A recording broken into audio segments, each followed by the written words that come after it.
And we're live. Welcome back, everyone. Onan here today. How are you today, Midnight?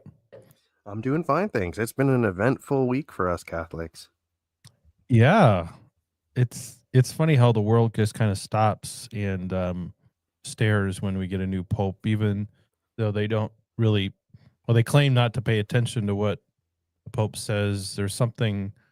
Um, there's something special about just the ceremony and the kind of the traditional aspects of it, from the chimney to the smoke to the parades, the bands, all that kind of stuff. It's quite a deal. I forgot how fun it really is. Yeah, there's just something to the spectacle, you know? It's kind of like how, Americans, we literally waged a war to overthrow the monarchy, but we still care when the Brits have a new monarch that they crown. So Yeah, there's a whole thing about the tradition and the yeah, the the spectacle. It's just there's even if you're not a participating member of the church, there's just something kind of fun about it, and it puts you in connection with like a tradition that's been there for centuries and centuries. you know, I don't know. I mean, I think I try to put myself in the shoes of someone who's a non-Catholic who doesn't have that, and I think there would be something missing. Not that the smoke and bells are supposed to be the entirety of our faith. They do add something, which is I think why a lot of people have um, grown to return to the TLM. I think I understand fully why it's attractive to people because it does seem to fill some desire inside of ourselves for something that is sacred and beautiful and mysterious in some ways. Yeah, absolutely. I think, yeah, there is something beautiful about how these rituals bind people together, Mhm. and I think it's it's this accumulation of this like collective aesthetic sense that I think there's value to something that's sort of been like tried and true and tested throughout the centuries to really appeal to our kind of innate human sensibility about these things. Yeah. So in that respect, I hope that we never lose that.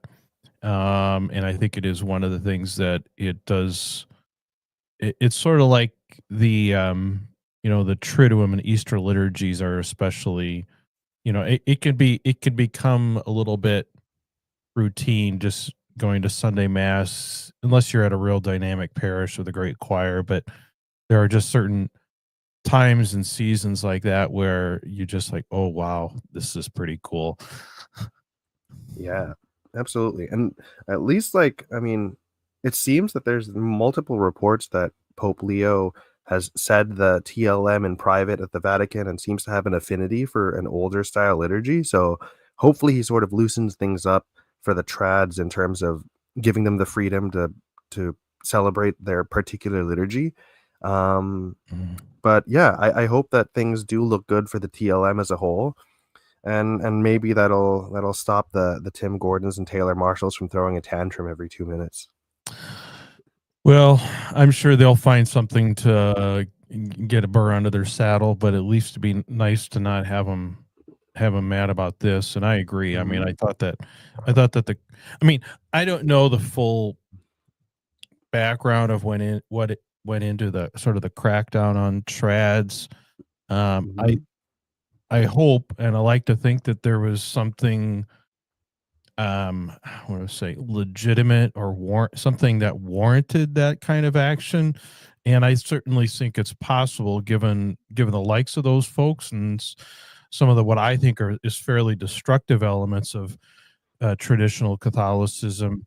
I hope there was some um, method behind the madness and not just I don't know politics and things like that. Because I don't think I mean I think if that was the goal, I think it backfired terribly. And so hopefully, if the Pope can, he can undo that because it seems like that's a an unnecessary battle to have is over the liturgy and stuff like that.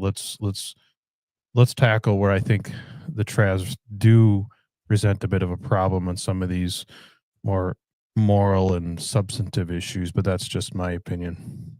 Yeah, no, I agree. I maybe you're already aware of the meme that there's every now and then there'll be that picture of Taylor Marshall shaking the Pope's hand, Pope Francis's hand, and handing him a copy of Infiltration, Yeah. and that was where it all started. I mean, that's I don't know. That's obviously an oversimplification, but it's the perfect picture to make fun of that. Maybe Taylor Marshall got the ball rolling on Pope Francis sounding the alarm about the TLM. And I've heard it suggested that Francis could be a little bit, I don't know if vindictive is the right word, but sort of reactionary. And if that really is what happened, shame on Taylor Marshall and shame on Pope Francis. God rest his soul. But hopefully there was something more to it than that. Yeah, no, for sure. Because there's certainly a lot of collateral damage. Because I don't know, I think most TLM attendees are just average Joes and Janes that they're drawn to a particular style of worship, and the Taylor Marshall types are just the loudest and the noisiest, and they draw all kinds of negative attention. But I'm certain they don't represent the majority of just people in the pews. One thing I've tried, I've never, I don't understand about that flavor of Catholicism is how in your face they tend to be, and how vocal they are, whether it's criticizing Francis or now Leo or whatever. They seem to have such strong opinions on everything, but also seem to create these echo chambers for themselves by blocking even remotely dissident voices. And I don't understand that. Maybe there's something about it that helps the algorithm, because these guys are professional Catholics. You and I are not. We're hobby heretics, right? They're Yeah, professional. that's a good one. Yeah, we haven't sold out to the apologetics industrial complex yet. That's right. So I mean, but even then, I mean, that seems all the more reason to be engaging across party lines, if you will. But they really create a there is an echo chamber effect that I think affects a lot of people.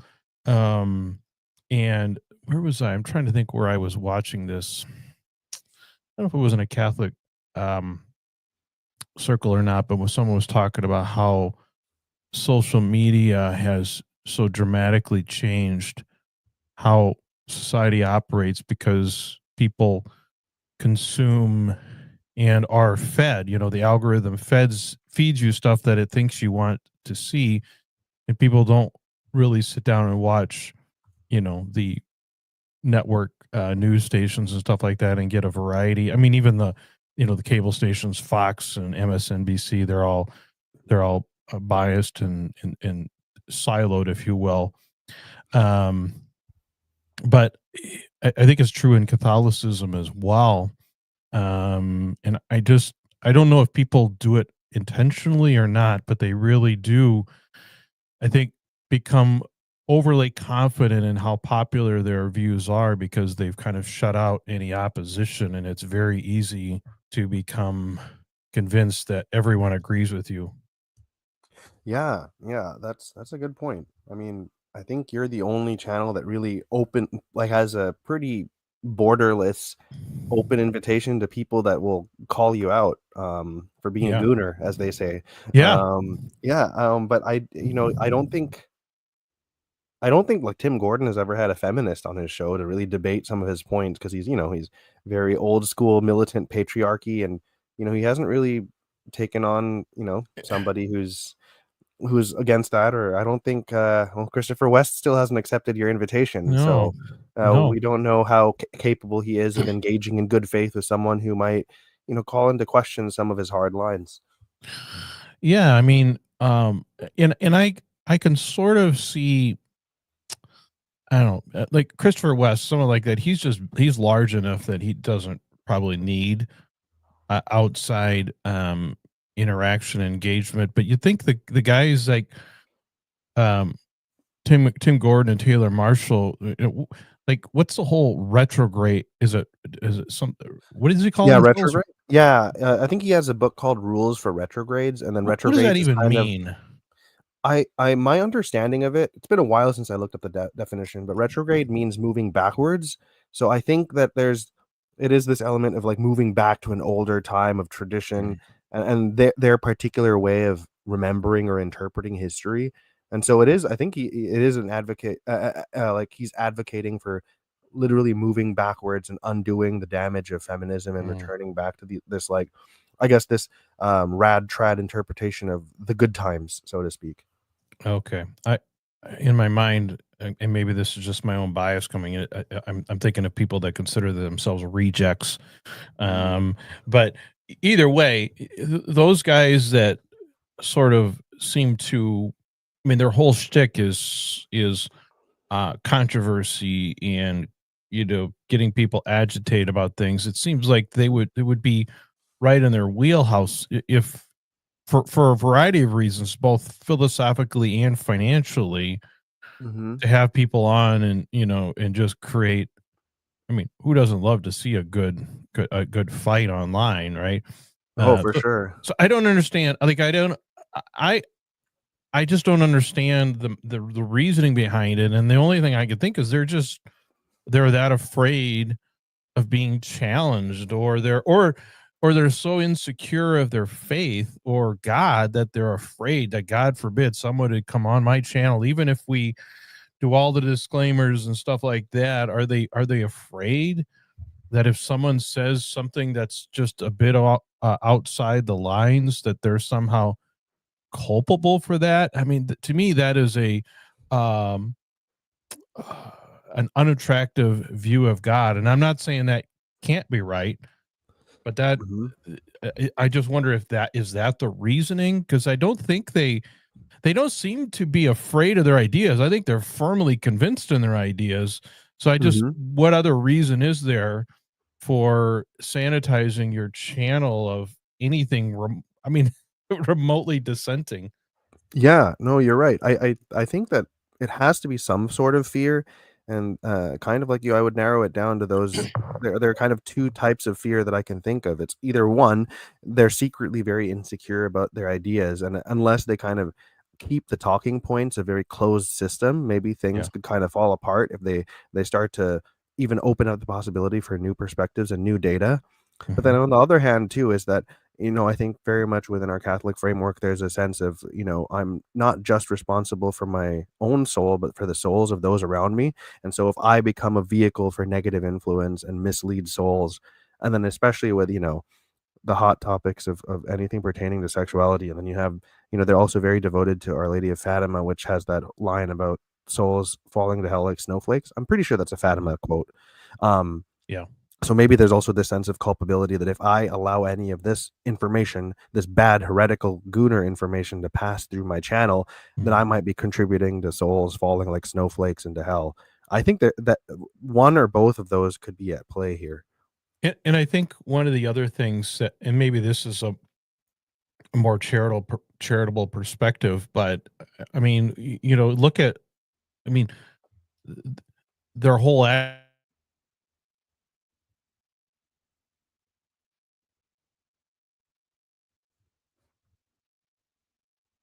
Hello? Oh, I think I might have lost your audio, Craig.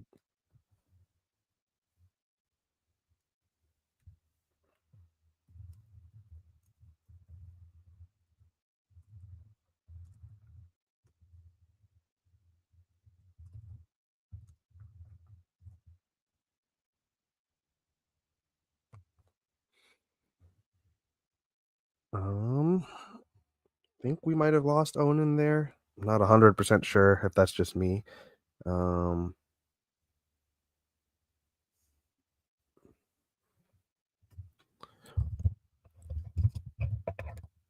well, in case,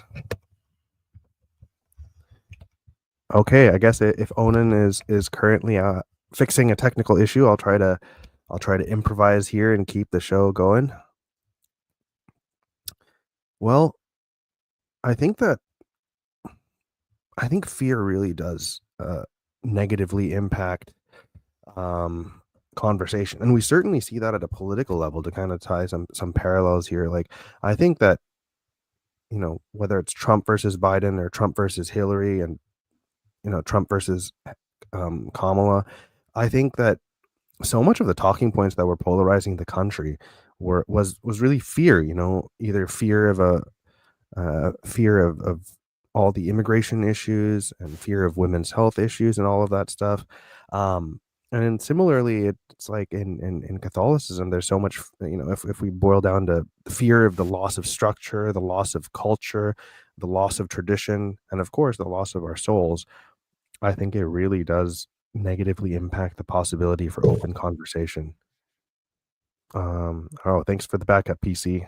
Your material is always gold. Can you hear me now? Yep, I can hear you. Okay. I don't know why it's doing that. I have a different computer set up, so it loses my speakers my headphones at some point. So you can hear me now? Yep, I can hear you loud and clear. Okay. Sorry about that. Go ahead. Oh yeah, no, I was just saying kind of like how fear has been such a big driving force in the breakdown of our political discourse in the States. I think that, fear is also causing a huge breakdown in terms of our even our dialogue within the church, and then our dialogue between the more traditional bunch of Catholics and those outside the church. Um I think that kind of fear-based approach and that hardline approach is probably failing to attract new members to the church. Yeah, someone posted, I don't know where I saw it. It must have been on Twitter, who predicted that under Leo, we'd kind of, I think that pipeline of converts to traditional Catholicism would kind of dry up, and it would be hopefully a lot of reverts to the faith, or people that have been sort of, I don't know, lukewarm, but in a more of a positive sense, but just, have been inactive in their faith, will come back. And I hope that is the case, because we need more of those people. Yeah, no, absolutely. I think there did seem to be a lot of interest in Pope Leo's election into the seat of Peter. And I think he does have a little. I think one of the most attractive things so far in the last few days is it seems to be difficult to pin him down. I think in terms of liturgical style, he seems to, the first few clips of his homily and his mass, and he was chanting in Latin, and he's clearly in touch with the more traditional liturgy, but at the same time, he's, in the political realm, you could make a case that he might be a little bit more progressive, and I use that term loosely. I don't quite mean in the fashionable way that the media says progressive, but, progressive as in, you know, really caring about immigrant issues and the working class, and that I guess in today's political climate that can be seen as progressive. So it's a little bit he's a little bit hard to pin down. There might be a little bit for just about anyone across the religious and political spectrum to sort of latch onto, that he's a leader worth paying attention to and seeking guidance from. And his temperament seems less confrontational. I mean, I'm not saying Pope Francis was very confrontational, but I think there was something about Pope Francis that was bolder and more outward. And it seems the impression of Pope Leo so far is he's little bit more tactful and discerning about how he approaches Mm. these things. Yeah, my sense of Pope Francis is that he was a little more reactionary to things. I think I mean, I think it's pretty clear he just kind of shot from the hip a fair amount. Mhm. Hopefully, I mean, Pope Leo seems to be someone that, like I said, is a little more disciplined in what they say, how they say it, when they say it. And I think, uh, I mean, at a bare minimum, I think everyone benefits from someone who says what they mean with precision, and that we don't have to all try to s- s- analyze after the fact. Is that what he really meant? Do we take it in the most negative view that it's heresy? I think so. I think precision is helpful. Like, just say what you actually believe, so everyone understands exactly what you mean, where you're coming from, and then we can battle out the merits of it that way. But with Pope Francis, there was just so much, I don't know, confusion mixed in with everything that he said, that it was just hard to come. You couldn't even be confident you were all talking about the same thing. Yeah, yeah, no, you're absolutely right. And at least speaking from our perspective as Americans, it's nice to have an American pope who can speak English fluently, so that we don't have to rely on the translations of media personalities, and that in combination with Pope Leo's temperament, I hope that you know, there's always going to be a very precise English transcript of all of his formal declarations, so we can hopefully understand it more fully without the loss of meaning through translation and the loss of context, perhaps.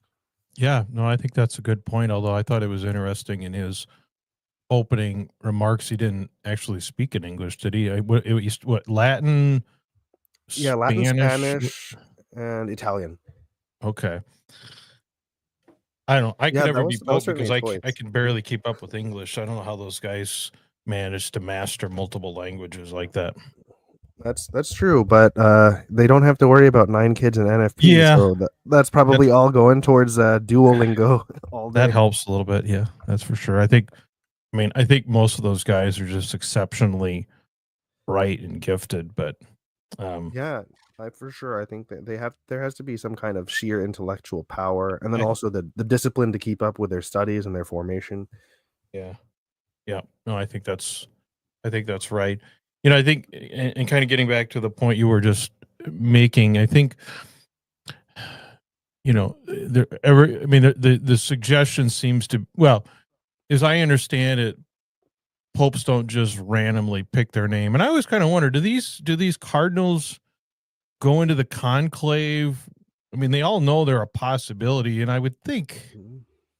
even before the voting is done, I would think they all kind of recognize who the likely candidates are. Again, there's so much mystery there. I don't know, but do they do these guys sit down and brainstorm their their papal names, or do they just all kind of have a strong affiliation or whatever affinity for some past pope, or in Francis's case, the first Francis? Like, I kind of wonder where that process of picking a name comes out. Yeah, that's a good question. I wonder if it's similar to, how as kids we're sort of encouraged to pick, maybe our patron saints or our Yeah, confirmation saint. And so yeah, maybe as these priests, they ascend the ranks, from bishop to cardinal, and then, the fortunate few who become pope over the centuries. I wonder if they sort of pick their role models as they're kind of growing into their new roles of mm, authority. And so maybe when, and I'm sure some of these cardinals, they have self-awareness that they are growing in popularity, and people trust them with the responsibilities of higher rank. So maybe that they each kind of start daydreaming, like, if I had to shoulder this great burden of leadership, mhm. who inspires me the most, or in the case of Pope Francis, do am I going to make an unexpected move and add a new name to the list that's never been claimed before? Yeah, yeah. I, I mean, it's this the suggestion seems to, and I'm not aware of ever hearing about any of the other Pope Leos other than the third Pope Leo the 13th. Maybe there was some other ones that were notable, but I've been Catholic long enough to be at least familiar with Pope Leo the 13th and his Rerum Novarum, and through some of this other stuff, he also put out some um, marital marital chastity type things, but he's certainly most well known for Rerum Novarum and Yeah. maybe some other ones, and the champion of the working class. But Mhm. things have changed significantly since what, the late 1800s when Leo the 13th was pope. I mean, some things maybe haven't changed, but you know, the difference now, of course, is that for the most part, it's become so politically polarized that for the most part, at least in this country, champions of the quote unquote poor, working class, immigrants are almost always also very liberal and progressive on things such as abortion and transgender and all that stuff. And it'll be curious to see if Leo separates himself from that, or I guess how much distances himself, if he does. I'm assuming he will, from sort of more of the modern woke culture that is usually part of that package. Yeah, I agree. I think that is the difficult thing about how things seem to be sorted in very binary camps. That if you know you if you favor, for instance, higher taxes, free healthcare, affordable college, and it's automatically assumed that you know you're on board with the all the trans stuff and LGBTQ stuff, which You know, it is tough that it we're in a state of political discourse that like being able to go issue for issue is almost impossible. You sort of have to take these packages in bulk, just the way that things have been separated so much. But I do hope that I hope Pope Leo is inclined to take things on with surgical precision. And one of the notable things is he hasn't explicitly commented on whether or not he would review Humane Vitae. But for instance, if he were at least able to look at Humane Vitae in context of what is known now, what has been learned in the last 50, 60, 70 years, and he maybe there'll be something, the I'm not necessarily saying exactly a birth control commission, but some kind of commission that invites lay perspectives in discussing family life in the 21st century. yeah, I don't know enough about him to see if he has any interest or um empathy or sympathy for those issues. It'd be sure nice if he did. He may have to wade into that to some degree to sort of, I don't know, clean up some of the carnage left behind by Pope Francis with some of his stuff. So we'll see. He might get drug into that whether he likes it or not. But I hope he genuinely wants to address that issue. And but we'll see. Um, yeah, it's all the more fascinating given what we're talking about here. That at this time it's the American Pope. He and I think you've probably seen this too. His one brother, he's got two brothers that we know of. I don't know if there's more, but at least one is a pretty vocal mega. I mean, some of the stuff that he Mhm. puts out there, I'm sure the Pope is not super thrilled about. So right within his family, I think there's a very unique cross section of American society, just even amongst his own family. Mhm. Yeah, that'll be rather peculiar. I think some have even posted like Pope Leo's voting record that he's been a registered Republican for. At least allegedly, he's been a registered Hmm. Republican who's been voting at least the last decade, decade and a half. And it might be a matter of, many of us Catholics who I think just because of the urgency of abortion as an issue, it's very easy to become a single issue voter, even though you're not necessarily a fan of the entire party platform. But just because of how important that issue is to Catholics, it's very easy to just stick with a party that's always consistently pro-life, at least on paper. Yeah, and I'd be curious to see. I mean, for my entire lifetime, the divide between left and right wing politics was pretty well established, and I would say consistent. You had the abortion on, you know different takes on abortion, but then when you've got, I mean, with Trump and post COVID and all that immigration now, it's a very different world now. I mean, even within conservatism, you have the MAGA versus the non-MAGA, and so who knows? I mean, I think there's plenty of people who were lifetime Republicans who are, have jumped ship in the Trump era. So who knows? I mean, I just judging from some of the tweets that he has put out, it would be surprising to me if he's going to be hanging out with Strickland and Pavone and those guys anytime soon. Oh yeah, I don't think so, not at all. And in fact, I think if I remember correctly, Pope when he was still Cardinal Francis Prevost, he might have been involved in Bishop Strickland's removal. Mm, Because he was I I did think hear I that. heard something like yeah, I haven't looked into the details, so people fact check me on that, please. But yeah, it does seem that he might have been involved, and unfortunately, at least the recent clips I've been seeing of Bishop Strickland is I don't know, I feel like he's giving his own critics, like, a lot of ammunition to feel good about his removal. He hasn't and it's similar with, like yeah, I think you also noticed that, like, Father James Altman kind of posted some completely unhinged rant, which is, unfortunately, these guys aren't redeeming their own reputations. Yeah, I mean, for better for I mean, they're nice caricatures for those of us that have problems with traditional Catholicism, but Hmm. I don't think those guys reflect the average traditional Catholic, and I mean that in a positive way. Those guys are, I mean, man, I mean, Father Altman. That I Yeah. think that guy has some serious either mental health or worse issues going on. I feel bad for him. We should pray for him. But Oh, ooh, absolutely. you talk about someone Yeah. who's really gone off the edge. I think Mhm. there's hardly a better example than Father Altman.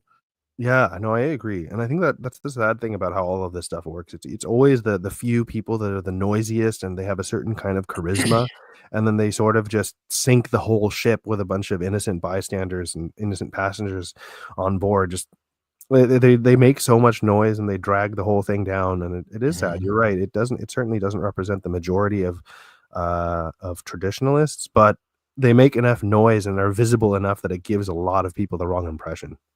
Yeah. Picken has a good comment here. He says if the church is impossibly rigid, emphasizing ambiguity and gray area might actually be a good thing. You know, that's that's very that's interesting because I'm a recovering traditionalist myself, and so I was for many years very much on the we need precision, we need tradition, we need truth, bold and unblemished, right? And I mean, I was still far more traditional than anything else when Pope Francis came in, and so I was, I guess, at least early on, among the crowds of people that were dismayed and concerned about kind of the sloppiness, if you will, at least the perceived sloppiness of it. But it's funny. Just even recently, just I know someone in our community were talking about how, in many ways, the answer may not be to get the rules changed, if you will, or updated, but it may be something more along the lines of developing the notion of conscience. Now, I don't know if that's the same thing as gray area and ambiguity, but I think is it possible the church in her wisdom left enough gray area and ambiguity that maybe traditionalists don't like to acknowledge, that is better designed to adapt to the unique circumstances people find themselves in than to try to write or rewrite the laws to accommodate every situation. Maybe a lack of precision or a lack of specific law on different things isn't such a bad thing. I'm really coming around to that idea. I'm starting to think that is a um a feature, not a bug. But I guess we'll have to see. Yeah, I'm with you. Like I agree that like yeah, especially with the own and special topics, I'm totally fine with having guidelines and still, elevating traditional marriage and complete openness to life as the ideal. But I do think that there's a lot of gradations about intimacy and sexual union and all of the decisions that go into family planning. I just think that there's so many gradations that are kind of ignored. And maybe another way to phrase what Pickens said is rather than just ambiguity, uh, maybe think of all of these things as existing on a spectrum that people who, whether they involve other acts or they use non-abortifacient birth control, the attitude isn't just to thwart God's will and to just have sort of free, unfettered enjoyment of marriage with no responsibilities, but Mm-hmm. Hmm. there's a whole multitude of kind of things that inform people's decisions and lots of complex circumstances, and I think and it ties into your episode with Jonah yesterday on the ideas of conscience, and that I Yeah. think the whole thing with conscience is very few people's lives fit into a neat box or formula, and we sort of have to. It takes a while to sort of ease ourselves into the ideal situation. We're not always there.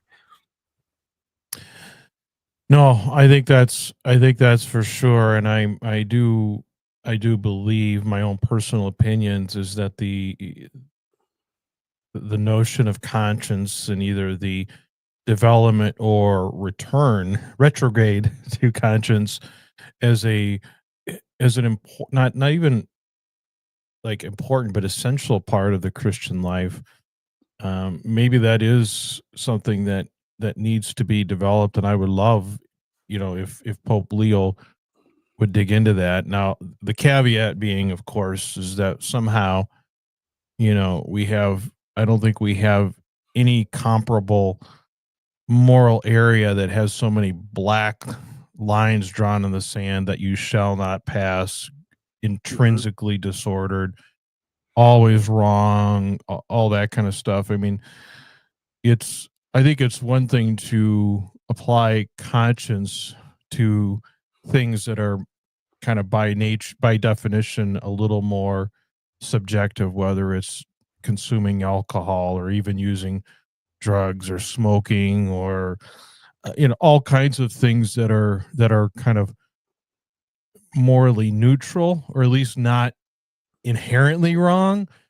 I think it's Yeah, far it doesn't. easier to Yeah. apply that than it is when you have something they're like, nope. And here's the problem, and this is why I think there's no room for discussion, and why I continue to get heat over my I guess ill-advised tweet, is because there is no room for conversation. Any conversation is not only ignored, it's met with absolute hostility. Yeah, no, that's true. I've definitely been keeping track and occasionally chiming in on the Ooh, stuff in Twitter. But yeah, oh my all of goodness. the insults flying and all of the Oh, accusations of being, your intellect being darkened by vice, and you're just, all of the insane things. And I think the one thing that for me completely removes complexity is I don't think anybody in our group is advocating for, you know, pursuit of pleasure for its own sake. hmm, Like, even for those of us in the group that might, they might advocate for using condoms or other NFP alternatives, all of these decisions are always in service of strengthening the relationship, or in service of some health concerns, especially women's health concerns. No one's saying, like, let's loosen the rules so each of us can buy a big pack of condoms and enjoy Friday nights at the bar hooking up with whoever. yeah. I think no one has ever advocated that. It's just pacing ourselves within a long-term monogamous union, within marriage, and making decisions so that, like, as you've mentioned so many times, that we're not so reckless and haphazard about how we welcome the gift of life, but we're also elevating the importance of union between husband and wife. It's not just a free for all hookup party or anything. It is in service of something that's more than just, I don't know, marital debt. Got to scratch the itch, but no protection. So maybe a kid might come. Let's not think about it too much. But I just don't want to sin. Yeah, and I think one thing that I found, actually, this is a good segue because I wanted to talk about this um, picture of Pete. Is it Buttigieg? I can never pronounce his name. The Oh yeah, former yeah. presidential Mhm. candidate. You know, I mean, one thing that, I mean, and someone argued with me that it's church teaching, for example, not even suggested, but like you have to believe that anyone that, let's say, either follows these moral rules is going to have a better, happier life, almost along the lines of a prosperity gospel type thing, or that anyone who does not follow these teachings, let's say someone that uses contraception or things like that, is by definition going to be unhappy or is going to damage their marriage. Like, you're not even allowed to debate whether that's true or always true. Like, like you can't convince me that every couple that uses contraception is having a worse marriage than those that don't. Now that doesn't mean that it's morally okay to do those things, but we ought to be able to walk and chew gum at the same time and say, why is it that people can do these things, and by, either just subjective anecdotal observation, or maybe there's some actual metrics to show that, n- not all of these people are destined to have bad marriages, and many of them can have wonderful marriages. And how do we reconcile that? I think a lot of Catholics are very, very uncomfortable acknowledging that people can live and have good, loving, happy marriages while doing these things that we've been trained to treat so horribly, or to have such disgust for. I don't think people know how to reconcile those things. Yeah, I think part of it is that innate fear that if an alternate path is Yeah, proven to generate good results, then does yeah, that mean that the path that I'm on isn't as good? Or yeah, it's sort of, what if we could, we could just say that there's many paths to the best possible result, like in this case in marriage. That's not to say that they're all equally good, but they could at least lead to the same possibility of a good, healthy marriage. yeah. So we can still acknowledge that some paths are messier than others, are imperfect, but it doesn't mean that good results are impossible from them. I think I've hammered this point away so many times, but Mhm. yet again, yesterday on Mother's Day, I think I came across another high school classmate that, like, I don't know, I just made the assumption that she was just another one of this generation. But yeah, she just announced that she's pregnant and she's really looking forward to Mhm. Mhm. have her baby grow and expand the family. And yeah, it's just there's these are people that they certainly didn't follow the rules. Maybe they were loosey Mhm. goosey culture Catholics. I'm Mhm. pretty sure some form of BC and Yeah. premarital stuff was part of the equation. I think in some cases, some of these folks were cohabitating with partners, and I'm not Yeah. justifying those as good things. I'm not Yeah. saying those are ideal. Yeah. I'm not saying those are virtuous, but they're clearly not the most harmful things either. They haven't, it hasn't prevented people from still eventually marrying, eventually choosing to open their marriage up to kids. It's just Mhm. it's a little bit of a messier path, but it's not the end of the world. They still have love and respect for family life, and they just weren't rigid about it.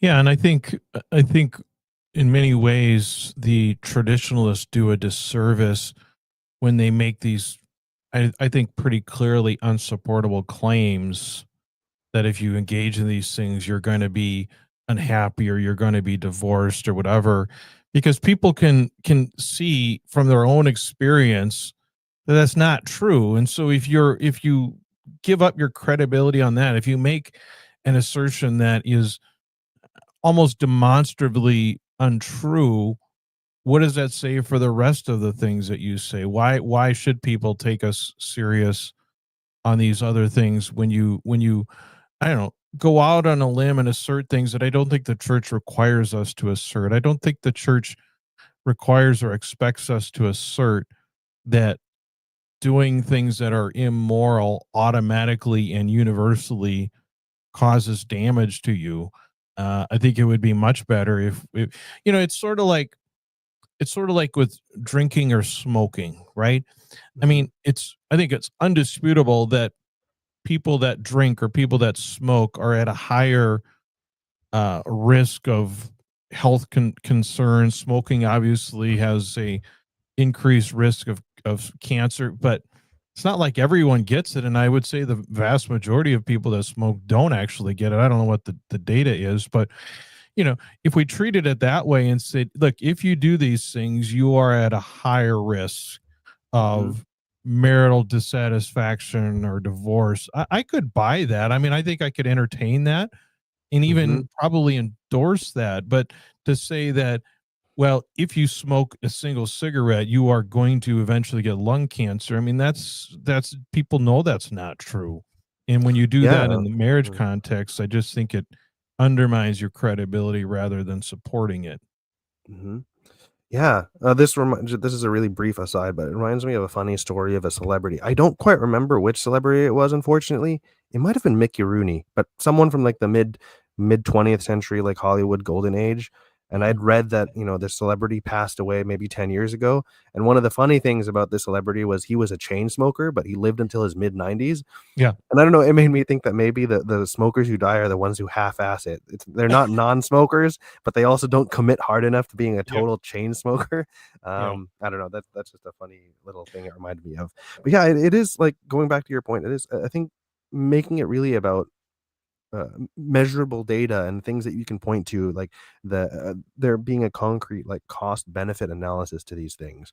Kind of similarly too, like people who maybe are too reckless with their choices in using birth control might lose track of the power of procreation or the respect of procreation, and maybe they take the maybe there's a correlation between people who are just liberal about birth control where they become resistant to taking on the sacrifice of family life. I don't know. Maybe Yeah. there's a case can be made, but and I think that's a worthwhile question to Hmm. reflect on.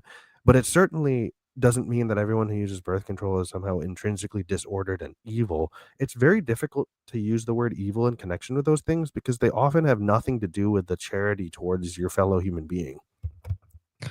Yeah, that's for sure. And I think that is I think we can hold to our principles, and I'm going to say love the sinner, hate the sin, as they say.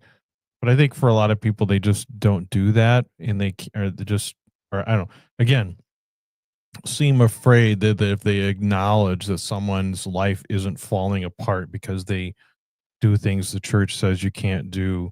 I think I don't know if they're just insecure in their beliefs, and they're like, it can't be like it. I can't reconcile someone having a good wholesome life by doing things that I'm convinced are deeply, deeply intrinsically immoral. I could see how people, especially people that are on the more scrupulous side, could find that those concepts incompatible. Hmm. Yeah, for sure.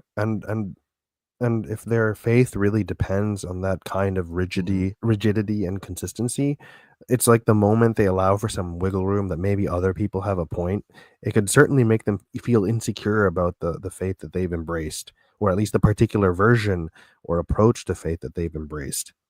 Yeah. Um, and I think regardless of the topic, I think it's always challenging to see something in a new light or to change your perception of any given topic. There is always I think there is an element of a leap of faith anytime you have to make a big adjustment to how you see the world.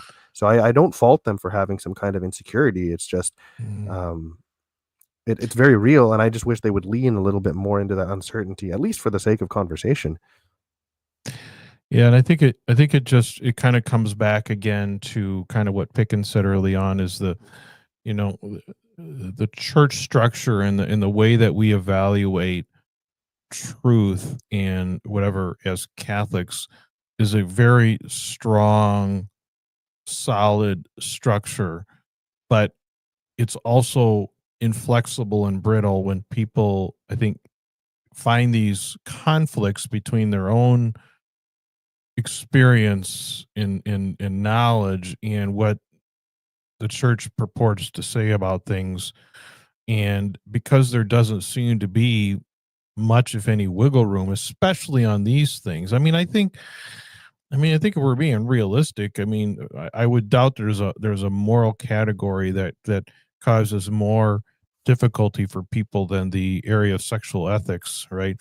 Hmm. Um, and I think it is the uh, the perceived lack of flexibility or ability to accommodate um, people doing or needing to do things that, let's say, are not quite in conformity with the black letter law, that I think drives people away. And I think or causes them to say, well, I can't reconcile these things, and therefore I guess the church isn't quite what I was led to believe.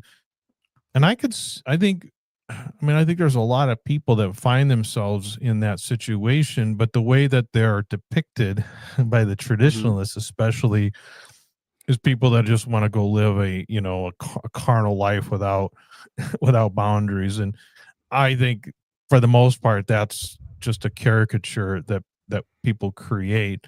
It's a straw man, I think, because I don't think it actually reflects the actual um the ways that most people live and go about these things. I don't think I don't think that's a very good reflection of most people. Yeah, no, I definitely agree that yeah, it is very easy to attack a caricature. Yeah, in the same way that the most liberal of Catholics might, single out Father James Altman as the representation of Yeah. traditional Catholicism. It's like Yeah. the Taylor Marshalls and the Tim Gordons are gonna the pick like the most flamboyant of gays or the most Don Juan of straight people as the representation of your average expression of human sexuality. Yeah. No, I think that's very true. I mean, and I know from the heat that I've taken.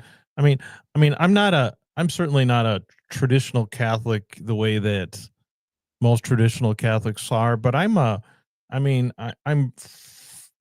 far more traditional in my ideas and approaches to the church and liturgy than I am the opposite extreme. But you're just, you know, you just even entertain ideas that are outside the lines, and you're just lumped in with all the heretics in history. They're like, why are you Catholic? Go join the Anglican Church. Well, like, I don't want to, but Mm-hmm. why is that the first reaction anytime anyone says anything that, let's say, is outside the approved list of ideas you can hold? I just don't understand that knee-jerk response.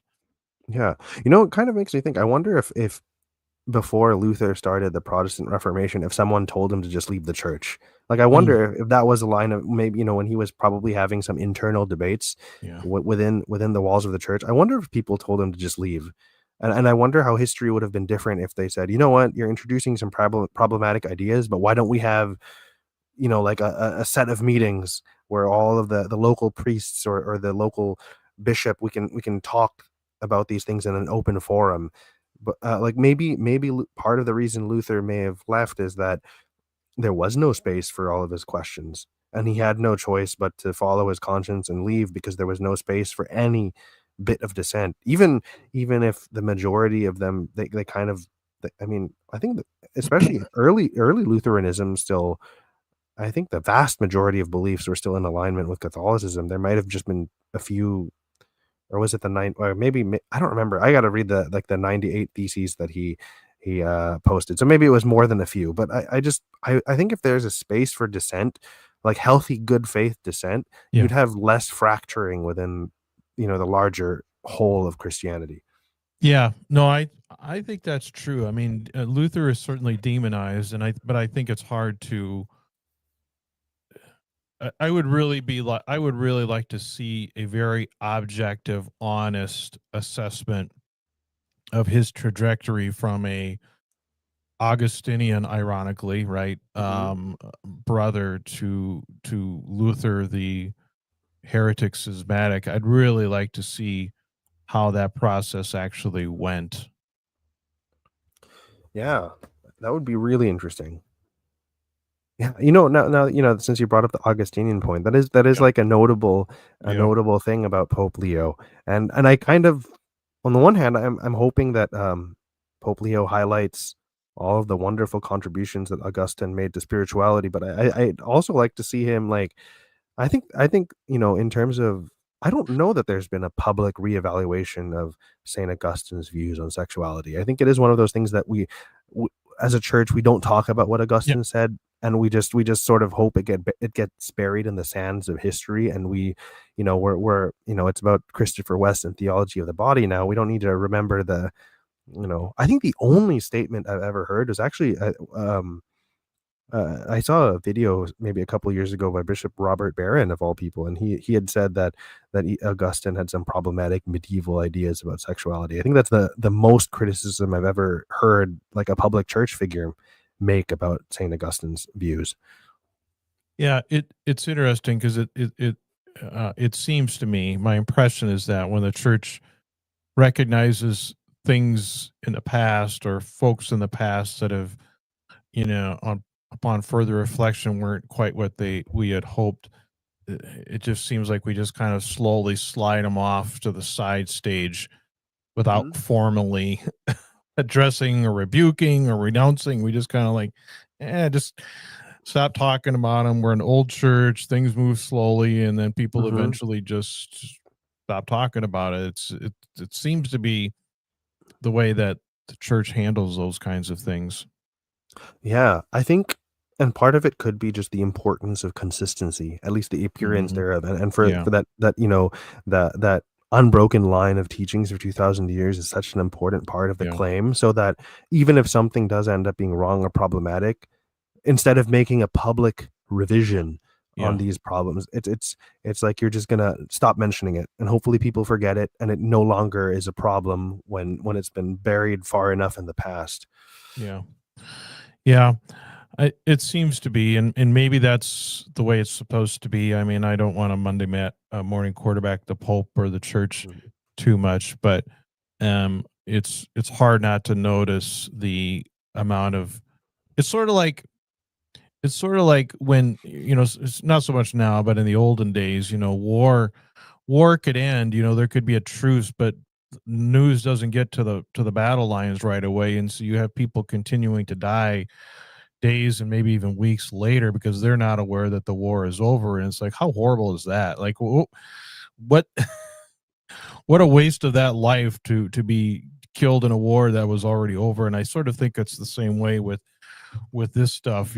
For better or for worse, people are suffering under Mhm. these things, and maybe that's why no one wants to just come right out and withdraw past teachings, because I mean, it's sort of like I mean, I think it was what the Minority Report said or didn't say in the report, but basically said, how the heck are we going to change the teaching on contraception when we've been sending people to hell for centuries for it? And Yeah, you know, yeah, that's kind of wild. But it also makes me maybe realize that, you know, you and I and many of us in our group in your in the UCM group, we do have a very specific experience of Catholicism that either full on trad or close to trad.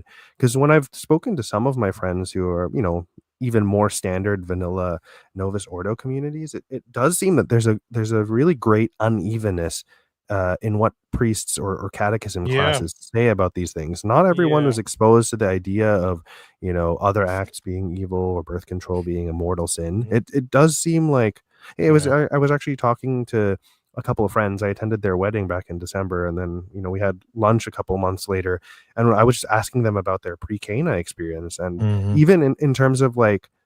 Whoever their instructor was, I don't know if it might have been a layperson who was the instructor for part of the time. I think they just said, well, hopefully you're not being intimate before marriage, because the yeah, church's teaching is no premarital sex. But if you yeah, are being intimate, we hope that you would at least discern to cease all intimacy until yeah, you've taken your marriage vows. And there didn't seem to be yeah, like an emphasis on sin and hell, but there was just an yeah, invitation to, it would be really nice. You should discern that, stop having premarital sex before yeah, you take your vows. So it was a very different approach rather than that hard line approach, but it was an invitation to sort of approach things the church's way. yeah, yeah. I think that is very true, and I don't know what to make of that either. I don't know what to make of the quote unquote inconsistency. And um I used to think that was a bug, and now I kind of wonder if it isn't more of a feature. Maybe that is the way that the church can be pastoral. I know that the Traz, recoil at that. They want everything to be exactly the same in every church on earth, and I I understand the appeal of that, and there is some element to that, and I think I'm more open to that idea when it comes to the liturgy than I Mhm. am when it comes to the unique circumstances of people on on these kinds of things, that it seems like maybe a little more docility on the pastoral side of things is a good thing, not a bad thing. Yeah. No, I definitely agree. There's a certain appeal to uniformity because it I don't know, Mhm. there is something quite appealing that as a church, we would become like a well-oiled machine that just keeps running. Yeah. Uh, and there is a certain kind of appeal to that high degree of cohesion within the whole. Um, but yeah, as so many conversations in the Discord and a lot of things that come up with those Reddit screenshots, it's just, Mhm. life is messy and kind of Yeah. Yeah. when we're in church or some of the theologians are in their ivory towers, there's this appeal of how everything just seems to fit well together and there's a clear, elegant logic Yeah. to the whole thing.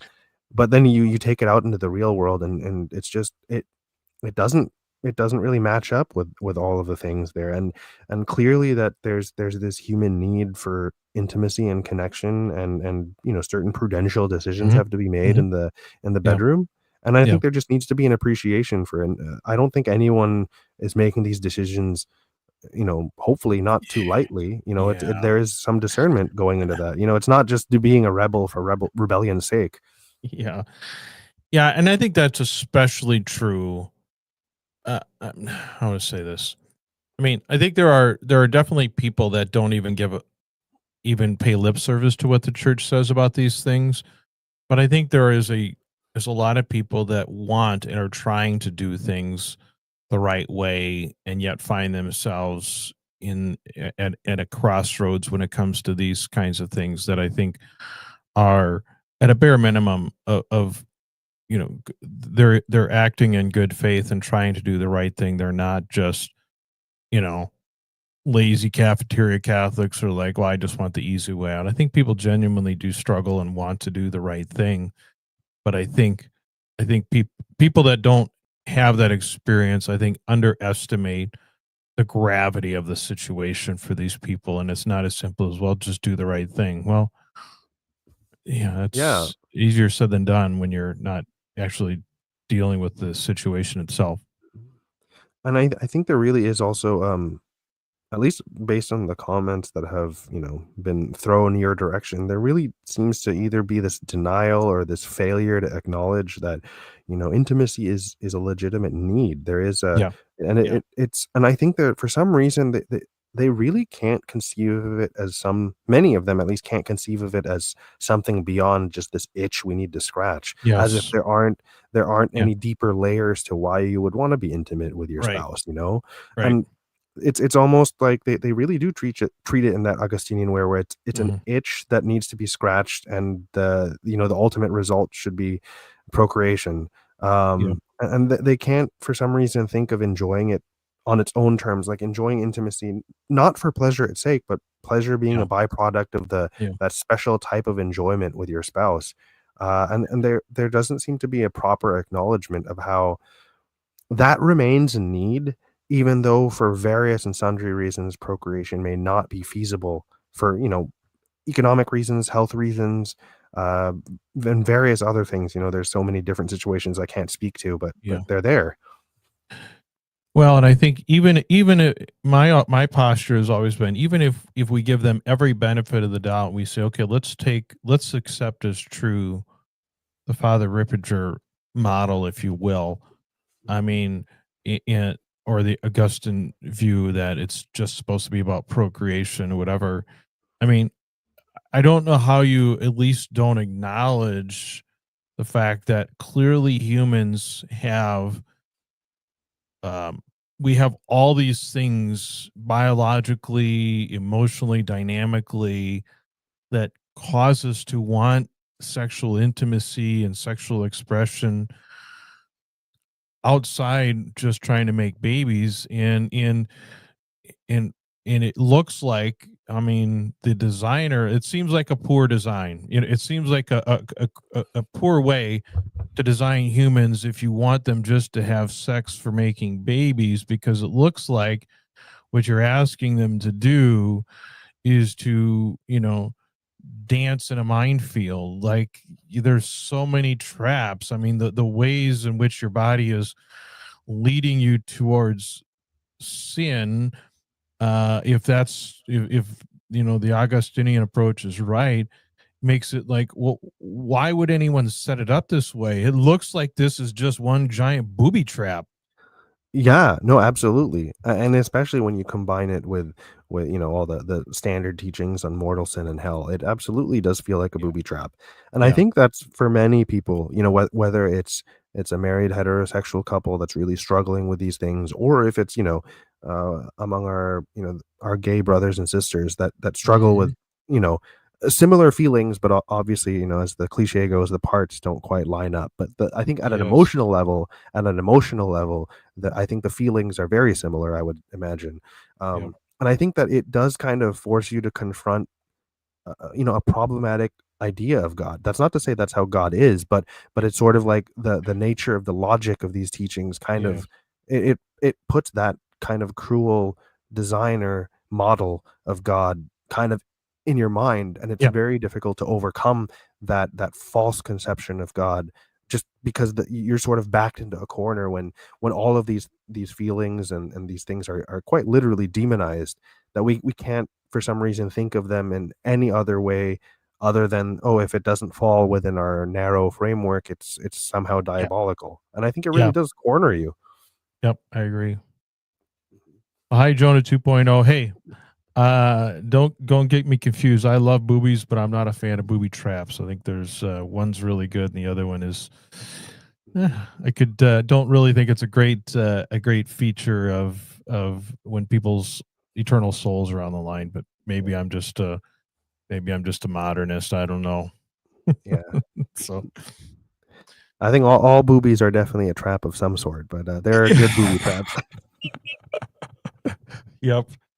So, well, now that Joan is here, I think it's time to wrap up. I actually do need to get home anyway. But All right. yeah, Just this catch us was on the replay, Jonah. yeah. Sorry, you show up late. This is you get the crumbs at the end. But no, I think this is a really fun discussion, and I think it's something that we'll continue to talk about, and because it's like you said, there's no place that these kinds of conversations are happening really, for better or for worse. This is the only place I see these kinds of conversations happening. So I hope we can continue to do so.